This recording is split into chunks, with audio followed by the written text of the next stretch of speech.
Mes chers frères et sœurs, paix et bien dans le nom de notre Seigneur Jésus-Christ, une seule chose je nous propose aujourd'hui pour notre méditation, ne sois pas un chrétien serpent, sois un chrétien chenille. Dans l'évangile, Saint Matthieu nous dit, Jésus se mit à faire des reproches aux villes où avaient eu lieu la plupart de ses miracles. Nous le savons, on fait des reproches qu'à un être humain. Cependant, dans ce fragment, Jésus ne fait pas des reproches aux êtres humains, mais il fait ses reproches à des villes où avaient eu lieu la plupart de ses miracles. Pourquoi? Le terme grec que le français a traduit par reproche est oneidizo, qui renvoie plus aux réprimandes qu'aux reproches.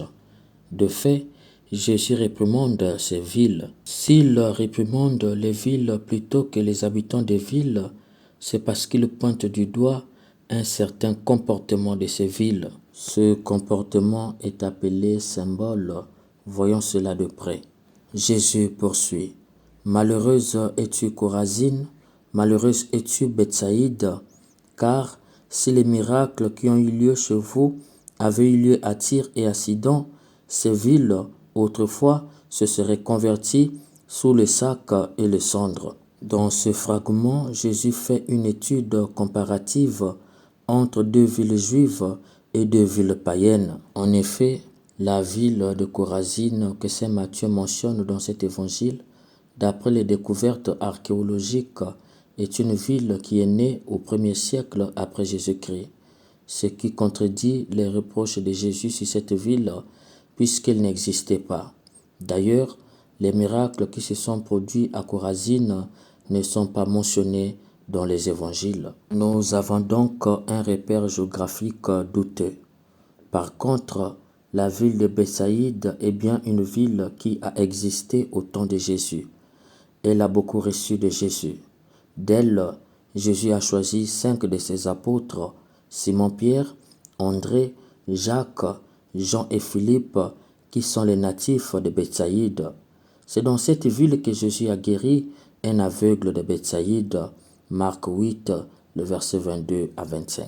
C'est aussi dans cette ville que Jésus a livré certains de ses enseignements les plus forts qui demeurent gravés dans les évangiles et la foi des chrétiens actuels, entre autres la parabole du semeur et l'enseignement sur la lampe. C'est en fait dans cette ville qu'a eu lieu un des miracles de multiplication de pain et la marche sur les eaux. La question que nous pouvons nous poser est la suivante. Pourquoi saint Matthieu nous a livré un détail géographique douteux avec la mention de la ville de Chorazine qui n'existait pas à l'époque de Jésus? Deux raisons sont possibles. La première, au moment de la rédaction de l'évangile de saint Matthieu, la ville de Chorazine commençait à exister. Étant donné que les reproches de Jésus n'étaient pas des menaces, mais plutôt des alertes, saint Matthieu a voulu alerter cette ville de Chorazine afin qu'elle ne tombe pas dans le symbole de la ville de Bethsaïde. La deuxième raison est que saint Matthieu voulait une comparaison égale des villes juives contre des villes païennes. Pourquoi Jésus les compare avec Tyr et Sidon? En fait, Tyr et Sidon étaient deux villes païennes qui symbolisaient les cités orgueilleuses à cause de leur prospérité. Chorazine et Bethsaïde étaient aussi des cités orgueilleuses. Bethsaïde à cause de la présence de Jésus et le choix de ses enfants comme apôtres de Jésus. Chorazine, étant une ville nouvelle, était aussi pleine de richesses. Ainsi, le point commun de ces 4 villes était l'orgueil dû à la richesse. Or, l'orgueil est le vice qui fait ressembler à Satan comme l'amour est la vertu qui fait ressembler à Dieu. La tentation de l'orgueilleux est de se sentir suffisant, arrivé et rempli. L'islamiste dira, l'homme comblé ne dure pas, il ressemble à du bétail qu'on abat, il fleurit mais pour disparaître à tout jamais. Bethsaïde, à cause de l'orgueil d'être la ville beaucoup fréquentée par Jésus, a cru qu'elle n'avait plus à se convertir. Au lieu que son orgueil diminue, il a augmenté à telle enseigne, l'orgueil était devenu le symbole de la ville. La ville de Bethsaïde était plus que jamais inscrite dans la spiritualité du dos du canard, c'est-à-dire l'eau tombait mais glissait sur la peau. Elle ne pénétrait pas. Il en était de même pour le message de Jésus qui glissait mais n'entrait pas dans le cœur. La ville de Chorazine, quant à elle, à cause du tourisme, n'avait plus la place pour Dieu. La richesse lui faisait croire que Dieu était un slogan. Le message des disciples du Christ ne pénétrait pas le cœur des habitants de la ville. En effet, la différence entre ces quatre villes qui ont le même péché, l'orgueil, est que deux, Bethsaïde et Chorazine, ont reçu les appels à la conversion. Jésus a évangélisé Bethsaïde comme les disciples ont évangélisé Chorazine. Hélas, l'orgueil a eu raison sur le message de conversion. Elles sont restées des villes orgueilleuses qui écoutaient Dieu mais n'avaient que faire de son message de conversion. Qui reçoit le message évangélique doit devenir humble. Il doit s'ouvrir davantage à la grâce pour sortir du naturel afin d'entrer dans le surnaturel, sortir de l'ordinaire pour entrer dans l'extraordinaire. Hélas, Bethsaïde et Chorazine sont restées naturelles, ordinaires et orgueilleuses. Pour Jésus, si Tyr et Sidon avaient eu cette chance d'être visités par Dieu et ses disciples, si ces deux villes ont été évangélisées ou ont été témoins des miracles, c'est-à-dire de la puissance de l'amour de Dieu pour les hommes, elles se seraient sans nul doute converties. Le sac symbolise la prière et le cendre le jeûne. De par la prière et le jeûne, ces deux villes se seraient converties. C'est pourquoi Jésus conclut Tyr et Sidon seront traités avec moins de rigueur que Bethsaïde et Chorazine, car malgré que ces quatre villes ont en commun le même péché, deux ont reçu l'appel à la conversion et l'on a refusé, alors que deux autres n'ont pas reçu cet appel à la conversion. Outre cela, Jésus continue la comparaison. Et toi, Capharnaüm, seras-tu élevé jusqu'au ciel? Non, tu écrouleras jusqu'à l'enfer. Car si Sodome avait vu les miracles qui ont été faits dans tes murs, elle subsisterait encore à ce jour. Il y aura, je vous dis, au jour du jugement, moins de rigueur pour Sodome que pour toi. Ici, Jésus compare Capharnaüm et Sodome. Du point de vue convergence, ces deux villes ont le même symbole. Sodome était le symbole de la corruption et de la prostitution, où il n'y avait aucune limite dans les plaisirs charnels. Capharnaüm, ville côtière et carrefour, était devenu le symbole de la corruption, de la prostitution, où la limite dans le plaisir était presque interdite. Tout était sans limite dans le plaisir. Du point de vue divergence, Capharnaüm avait vu Dieu fouler son sol. Jésus y avait passé 2 ans et la plus grande partie de son enseignement a eu lieu à Capharnaüm. C'est enfin dans cette ville de Capharnaüm que Jésus avait fait de nombreux miracles comme la guérison du paralytique, ce qui n'était pas le cas avec la ville de Sodome.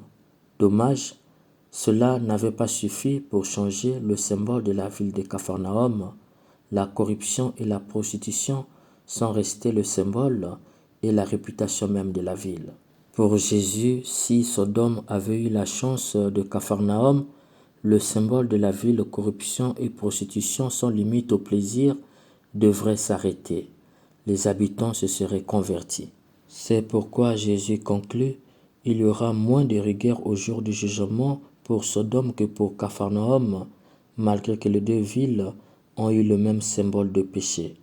Signalons que Capharnaüm avait été détruite plus tard par un tremblement de terre, disparue du monde comme Sodome. Mes chers frères et sœurs, de par cet évangile, Jésus nous invite à ne pas être des chrétiens serpents, mais à être des chrétiens chenilles. En effet, le serpent change de peau. On appelle cela la métamorphose. Il change sa peau mais reste le serpent. C'est l'avènement des chrétiens Bethsaïde, Chorazine et Capharnaüm. Ils rencontrent Dieu par sa parole et par son Eucharistie, mais ils restent inconvertis. Les mêmes vices des païens, on les trouve chez eux. De plus, ils excellent même dans les vices des païens. Plus sanguinaires que le païen, plus versés dans la corruption et la débauche que le païen. Plus menteurs et voleurs, violeurs et méchants que le païen. Le mal est leur symbole. Hélas, les dimanches, Ils sont à la messe, écoutent la parole de Dieu et communient. Ils sont plus que jamais dans la spiritualité du dos du canard. L'eau ne pénètre pas la peau, elle glisse. La parole de Dieu ne touche jamais leur cœur. L'Eucharistie ne les transforme pas de l'intérieur. Au contraire, elle les rend plus païens que d'habitude. Cher bien-aimé, si tu en fais partie, sache que Jésus s'adresse à toi. Il t'avertit. La rigueur sera plus de mise chez toi que chez les païens, même si vous avez en commun les mêmes vices. Car à toi, il a été dit. Alors, change. N'attends pas que Jésus te dise, tu descendras jusqu'en enfer. Autrement, ce sera ta disparition éternelle. Jésus veut que tu sois un chrétien ou une chrétienne chenille. La chenille ne demeure jamais la même. Sa métamorphose n'est pas celle du serpent qui reste le même. La chenille, en se métamorphosant, elle devient le papillon. Jésus veut que la parole de Dieu te change. L'Eucharistie te transforme de l'intérieur. Qu'on sente que tu es différent des autres. Oui, qu'on sente une petite différence entre toi et les païens. Certes, tu commettras des péchés, mais qu'on sente au moins une légère différence entre les païens et toi qui rencontres Dieu dans sa parole et dans son Eucharistie. Ne sois pas excellent et présent dans tous les vices. Autrement, tu seras un chrétien Bethsaïde, Chorazine et Capharnaüm, c'est-à-dire un chrétien serpent qui voit Dieu, écoute Dieu, mais reste païen. Puisse l'Esprit Saint nous donner la grâce de la conversion à la manière de la chenille qui devienne le papillon. Que la parole de Dieu et l'Eucharistie nous transforment chaque jour en bien afin que notre nature puisse devenir le bien. Amen.